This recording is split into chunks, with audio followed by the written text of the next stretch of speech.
I'm Josh Muccio, and from Gimlet Media, this is The Pitch, where real entrepreneurs pitch to real investors. Women to succeed. Hello. Hi, John. Hi, guys. Thanks for joining me and for having me. Absolutely. Yeah. That's Jillian Manis from Structure Capital introducing herself to today's startup founder. Alongside Jillian are three more investors: Phil Nadell from Forefront Venture Partners, Daniel Galati from Comcast Ventures, and angel investor and recent cryptocurrency poster child, James Altucher. A quick note, if you heard an earlier episode, Sandbox Commerce, and you're wondering if we've heard back from James yet, the answer is no. But this pitch was recorded back in August of 2017. Okay, on with the show. Our investors are all here today to hear from John Renaldi, founder and CEO of today's startup, Jiobit. Jiobit, like geolocation. Yes. And bit like small. Okay. I know both. Yeah. I'm familiar with both. That's great. So they've got the name down. But behind a lot of truly great companies and company names is a personal story.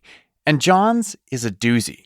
Parents, brace yourselves. So about 2 years ago, almost exactly, my wife and I took our family to downtown Chicago. I'm from Chicago. We showed up, oceans of people, of course. We go to a park, oceans of kids. Parents' nightmare, kids' dream. My wife and I split up. I took my son. My wife took my daughter. So, I had my son. I looked left, or I can't tell you exactly how, but I think you guys, many of you have kids, probably a little bit older. But you remember the time where you just can't see them for a second. I look left, I look right. Poof. Ethan is his name. He's gone. Couple seconds turned to a couple minutes. Oh, yes. Couple minutes turned to 10 minutes. Oh, no. So I recruit parents. We're running around. Yes. I'm telling you what he looks like. I have my phone out. I'm showing pictures. And 30 minutes later, I never found him. He found me. So how did he find you? I suspect he actually probably always saw sort of where I was. Yes. And I just never saw him. Children are so wily. So fortunately, John's story had a happy ending, but it left an impression on him. He knew he never wanted to be in that position ever again. I came back from this and I bought every single type of kind of tracking device I could possibly get my hands on. They're all like just terrible, big, bulky, like shoddy engineering, no innovation, no design. They lasted maybe a day, if that. Like every time I'd go grab them, they're out of power. And I thought, hey, I've always wanted to start my own business and just never had the right idea. And so I pitched my wife the idea and she said, let's go do it. So John set out to create a better way for parents to keep track of their kids. At the time, he was a vice president at Motorola, so he knew how wireless chips worked, a technology he was able to customize for his own device. What he eventually came up with was Jiobit. It is the world's smallest and longest lasting smart tag, what we call smart tag. John is here today to ask investors for $750,000 to help bring his smart tag into the market. So what is this smart tag? And I can just show you, too. Yes, It's always good to show and tell when you have physical products. Right. So this is Jiobit. So you're pulling out what looks like a slightly bigger guitar pick, like or head of an arrow. Head of an arrow? That's another way to put it. That's probably a good idea. Right. And it's the size of like 2 quarters or something. Yes. Yeah, that's right. What our investors are struggling to describe is a small plastic fob about the size of a car's keyless remote. It retails for $150. John shows investors an array of interchangeable attachments, loops, and clips that a parent can swap out to fasten the Jiobit to their kid's backpack, shoelace, belt loop, whatever. And you feel like you can clip it onto them so they're not going to take off that piece of clothing. Yeah, so there's a child-proof lock system. So similar like you have like a medicine bottle where you have to have a certain amount of dexterity to actually remove it. We have a similar type of child lock mechanism. Once the Jiobit is attached to their kid, a parent can track them through an app on their smartphone. If their kid gets lost, like what happened to John in Chicago, a parent can immediately open up the app and find their kid. According to John, this is the product parents have been waiting for. So there are a lot of products out there, okay? And I know quite a bit of them, in fact. There's everything from sort of the basic, which are tiles, right? Which people use tiles on their children, by the way. Yeah, they don't know that they don't work. Totally. Okay. Yeah. Well, they do work, to tell you the truth. A lot of them do work. So I'm just saying there's a lot on the market. So how do you distinguish yourself? Yeah, I agree with you. How is this product unique and different? Yeah. What's the technology that makes it special? So, our primary tech, what we call is progressive beaconing. And what it does is really tries to solve the battery problem that so many consumer electronics have, particularly location products that just draw an amazing amount of battery, which is why they only last about a day.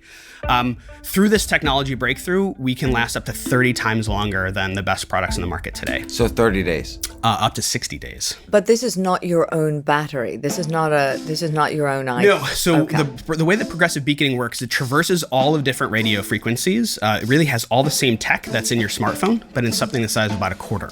So every radio that's in your smartphone, Bluetooth, Wi-Fi, cellular, GPS, all in our custom systems architecture.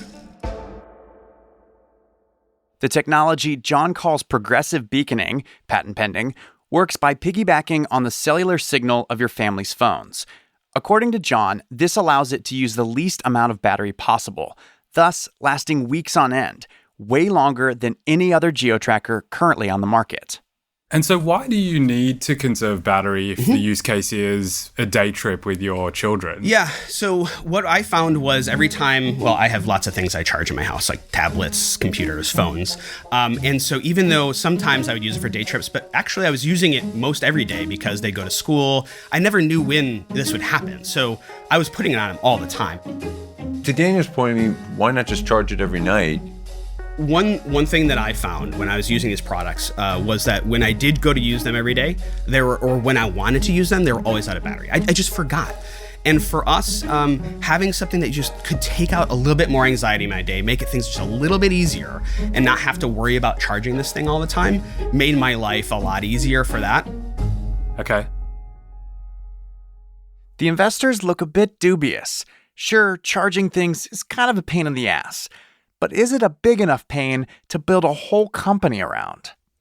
It's a reasonably crowded landscape for these general, sort of beaconing devices. Yeah. And so what's the differentiation here? So is it the core kind of 30x longer technology? Yeah. Is it the go-to-market? So software-wise, obviously mom and dad have a smartphone app. Yeah. Software on the device itself. We use machine learning to employ different types of routes and behaviors and routines. So like a Nest thermostat, you don't really set it up. It just kind of learns what you do with it. Same here. So Jiobit is more than just another geotracker with a long-lasting battery. It's also super smart. It learns where home is. It learns where school is. It learns the bus route. Tells you when you get to school. Tells when you not get to school. Why is that important? Because I want to know when my child deviates from that routine. Like, if they're taking the same path to school every day, like, I'm fine. Don't tell me any differently. But if they're not, that's when I want to know. So it alerts you? Correct. When they It'll send me a push deviate? message right to my phone. That's interesting. Do any of the other products out there do that? No. Nope. So we... Phone does. A phone, yeah, of course. Yeah, And this so that's the other thing in terms of the age range here. That's right. Because people are giving their kids phones earlier just to keep in touch with them, around 10 years old, some of them as early as 8 years old. But the phone will track location. It won't learn Just the has a route. find my phone. Find my. But it does learn.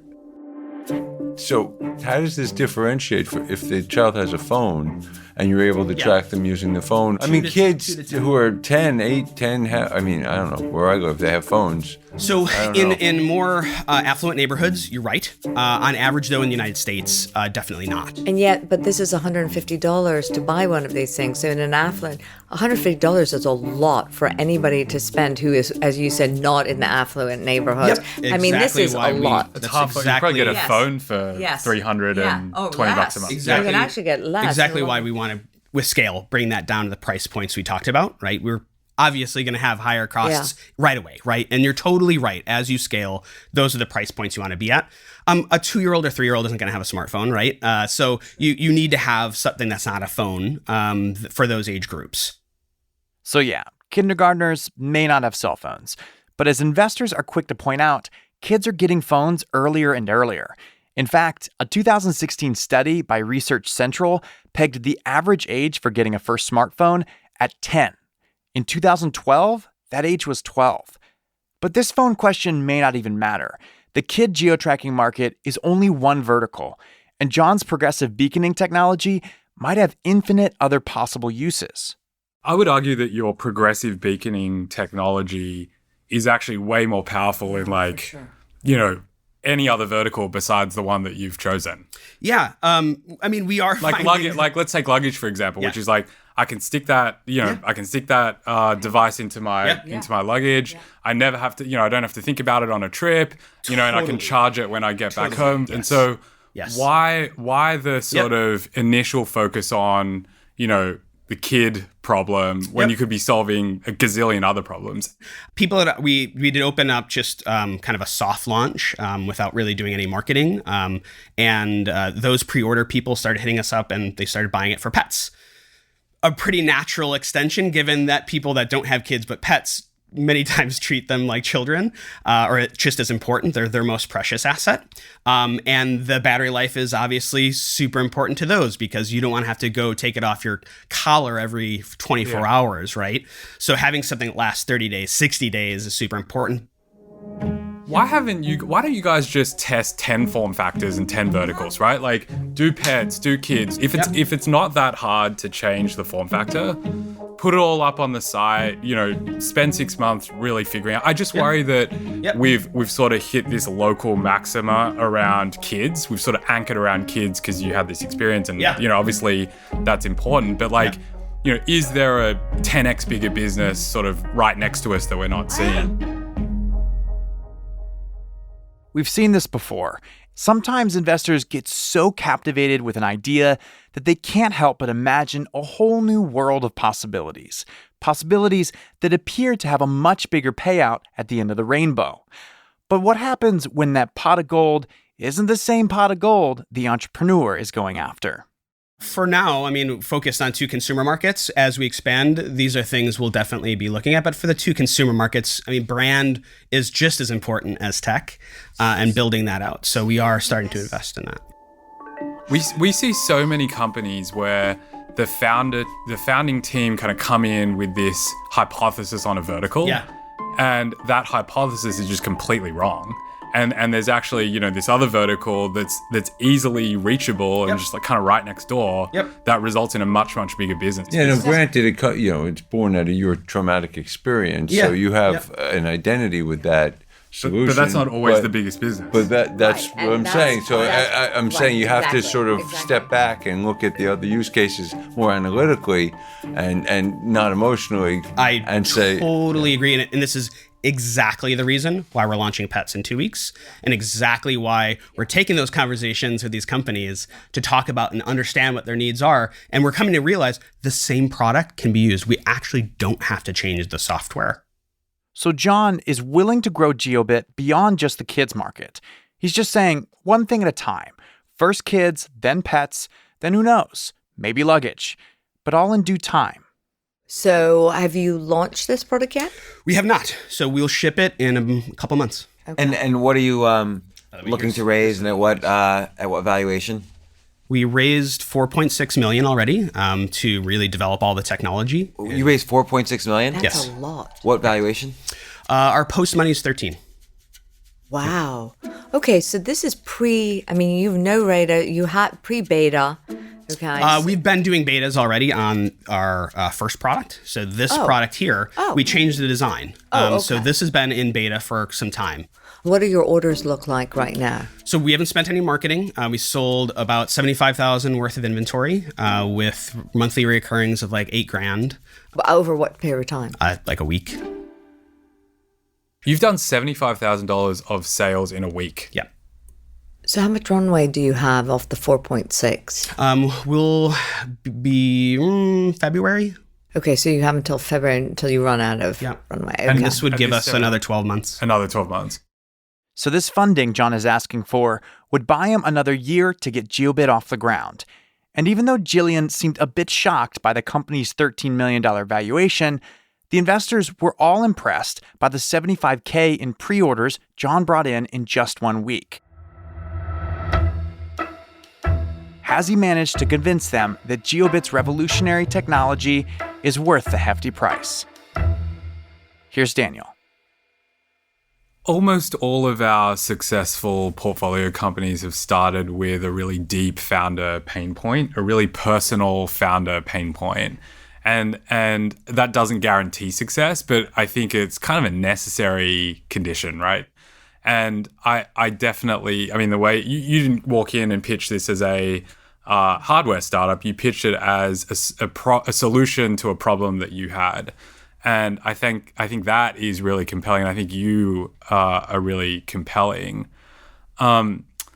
I think this is a market and a space with just lots of competing substitutes, whether it's subderm chips, whether it's smartphones. You have this sea of substitution that could happen here, and so that's a big worry for me, frankly. And then the last piece I think about is just ownership for the fund. So if you're raising $700K on a $15 million valuation, it's just not going to get us the VC ownership that we need to move the needle. Yes. And so despite what I said about you being an absolutely compelling founder, just for those reasons, I'm going to have to pass. With Daniel out, it's on to Phil. I just want to jump in and say, for me, I think the tech is really cool. There are a whole bunch of opportunities here. You really seem to have your stuff together, know what you're talking about, and it looks like you've assembled a great team. For me, it's a little too early. I'd want to see it further developed into certain use cases where you're showing some traction, getting some actual orders, which sounds like it's very soon. So for me, I'm a pass. I think you're off to a great start, and I wish you all the best. Phil's out. Here's James.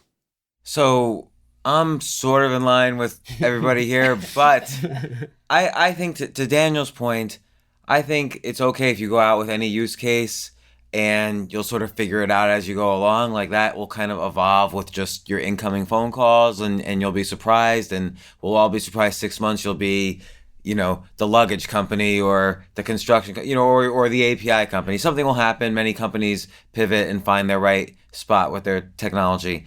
For me, they're a venture capitalist. I'm an angel investor, so the valuation puts me out right away. I think for you, a great return on this is if you close this round, you show some use cases, Motorola or Google or whoever comes along and buys you for $80 million, and you become a very wealthy man, and we make 5x our money is not as interesting to me. So I have to pass for that, but I do think you're going to end up doing well with this.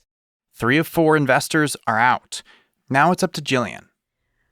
I have to be honest with you. I have been actually completely schizophrenic on this one, because half of me is saying, for all the reasons Daniel has ticked off, this just doesn't make sense. One of the biggest problems for me is the competitive landscape I know a bit about, but I'm going to have to know more of, because I don't know your technology well enough. And so I can't really assess it right in this immediate moment and juxtapose it to everything out there, including Revlar and the other ones. This would take more a dive for me. Okay. I love this. I love the why on this. Okay. We, our most precious cargo, our most precious possession are our children. Anything to make them more safe. That said, I am going to pass. Okay. Thank you so for coming in. very much. It was really great to meet you. I love your energy, by the way. I love your smile. I love your determination. Thank you for coming in. Yeah.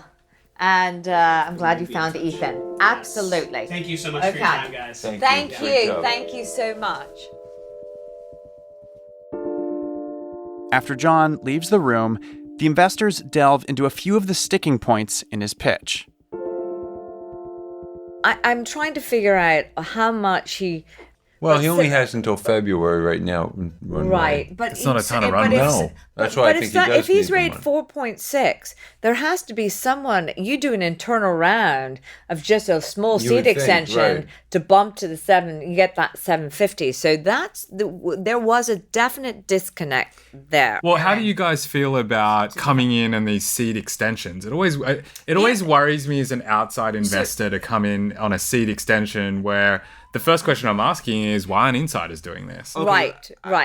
Unless they're trying to get a seed extent, unless they're going for strategic seed, unless they're trying to bring someone in, which we do often, that we don't have that area of expertise on the team or on the board now. So But a lot of these are times with these highlight- extensions, yes, the insiders I are just- participating Yeah. and they're just trying to bring in some additional investors. Sometimes, Yes. but a lot of Yeah. times they're not. If they're not, then it raises No, a red flag. I wouldn't do it. I never. Right. That's the only. When we come back, we find out if these so-called red flags were big enough to keep other potential investors at bay, and whether customers have been coming up with their own uses for Jiobit these days. Coming up after the break.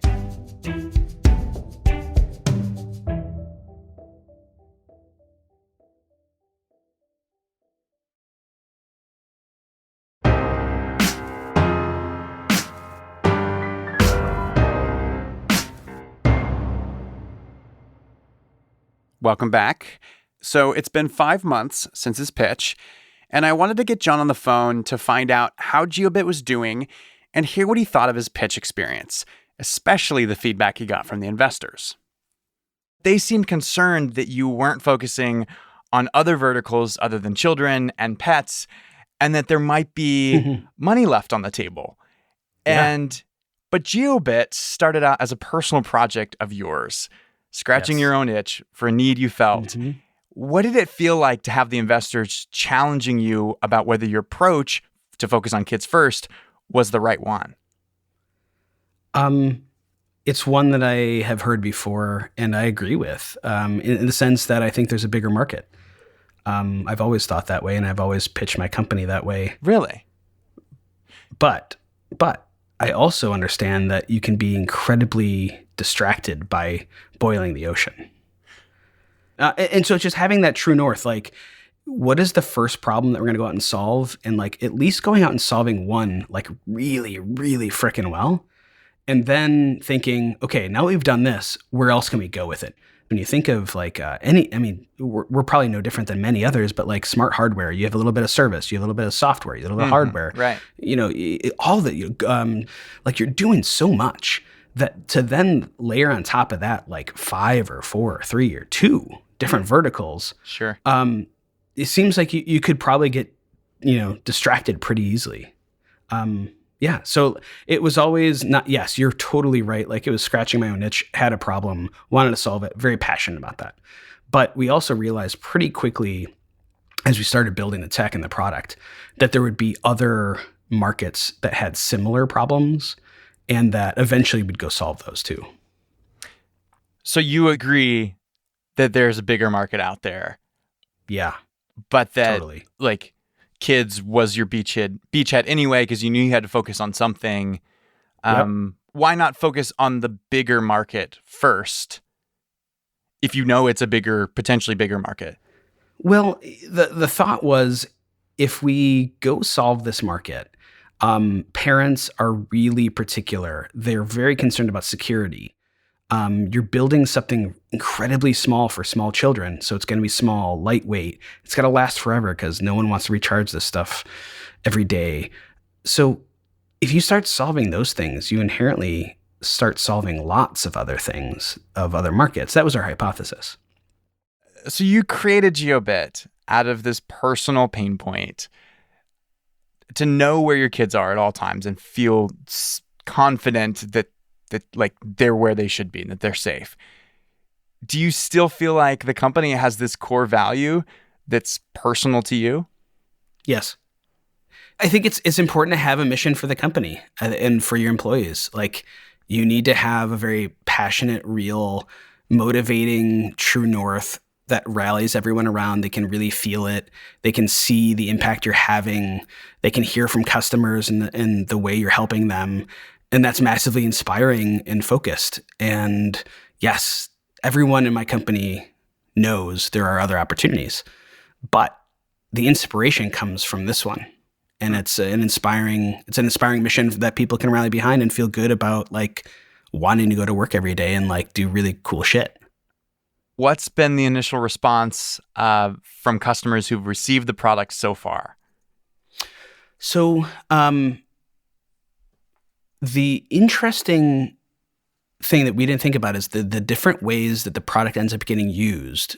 And I think probably most entrepreneurs will say the same thing, is like, you think your product will be used this way, and it ends up being used, yes, that way, but then in these other ways too. So what's been a use case that surprised you?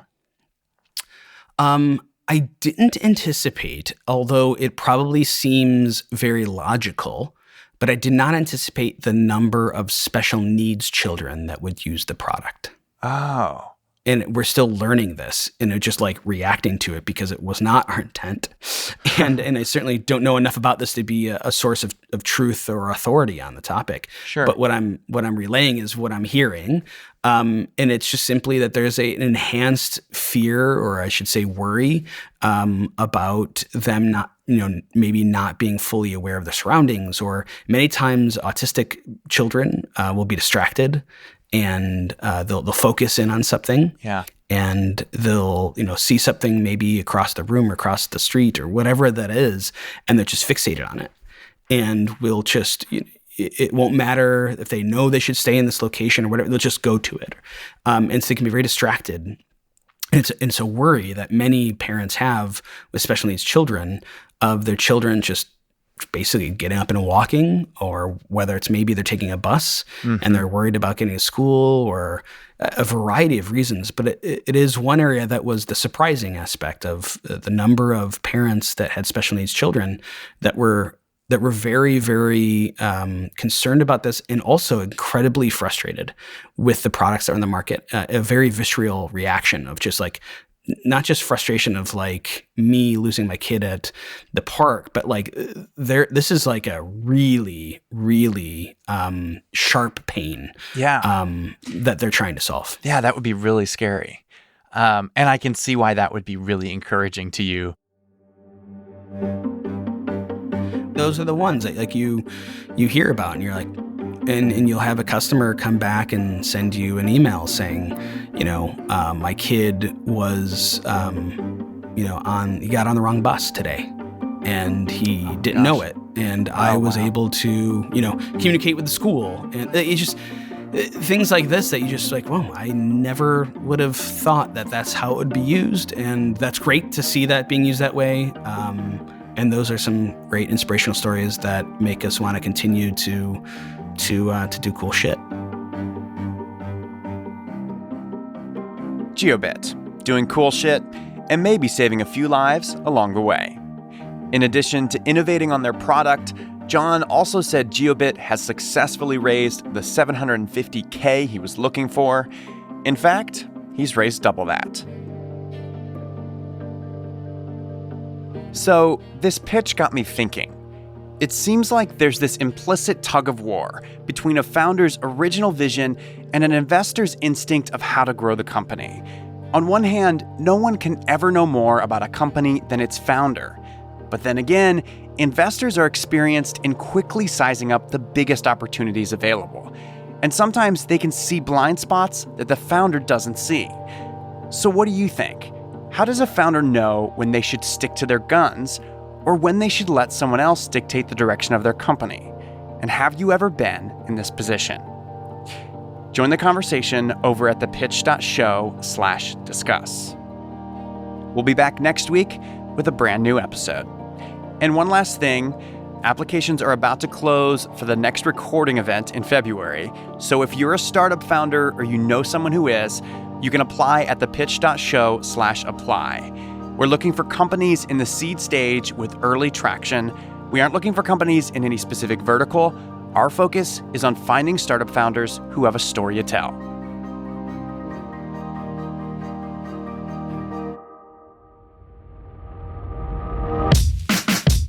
Our show is produced by me, Josh Muccio, Molly Donahue, and Kareem Maddox. We are edited by Devin Taylor. We are mixed by Enoch Kim with help from Matt Bowl.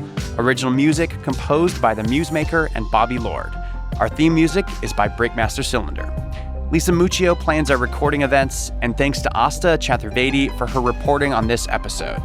And for introducing us to Jiobit, I have Nick Moran of New Stack Ventures and the Full Ratchet podcast to thank. And as a reminder, no offer to invest is being made to or solicited from the listening audience on today's show. All right, you've been listening to The Pitch from Gimlet Media. See you next week.